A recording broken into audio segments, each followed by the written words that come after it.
సిఎస్కేకి big shock, ధోనికి గాయం. IPL 2025 సీజన్లో Chennai super Kings ను గాయాల బెడద వెంటాడుతుంది.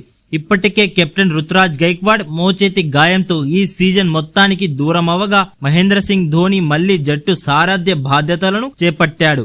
అయితే ధోని మోకాలి నొప్పితో బాధపడుతున్నట్లు తెలుస్తుంది. సోమవారం లక్నో సూపర్ జైంట్స్ తో జరిగిన మ్యాచ్ లో ధోని అద్భుత బ్యాటింగ్ తో చెన్నైని గెలిపించాడు. అయితే ఈ మ్యాచ్ సమయంలో ధోని కుంటుతూ కనిపించాడు. కీపింగ్ సమయంలోనూ కాస్త అసౌకర్యంగా కనిపించాడు. లక్నో బ్యాటర్ అబ్దుల్ సమద్ ను రన్అట్ చేసిన తర్వాత ధోని బ్యాలెన్స్ కోల్పోయాడు. బ్యాటింగ్ కు వచ్చే ముందు కూడా కుంటుతూ మెట్లు ఎక్కడం టీవీల్లో కనిపించింది.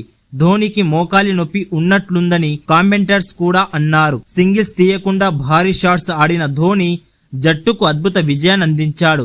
మ్యాచ్ అనంతరం టీం హోటల్ కు వచ్చే సమయంలోనూ ధోని కుంటుతూ కనిపించాడు. ప్రస్తుతం ఇందుకు సంబంధించిన వీడియో నెట్టింట వైరల్ గా మారింది. కాగా గత కొన్నేళ్లుగా ధోని మోకాలి నొప్పితో బాధపడుతున్న విషయం తెలిసిందే. ఐపీఎల్ 2023 తర్వాత ధోని తన ఎడమ మోకాలికి శస్త్రచికిత్స చేయించుకున్నాడు. అయితే తాజాగా ధోని కుంటుతూ కనిపించడంతో ఈ గాయం మళ్లీ తిరగబెట్టిందని ప్రచారం జరుగుతుంది.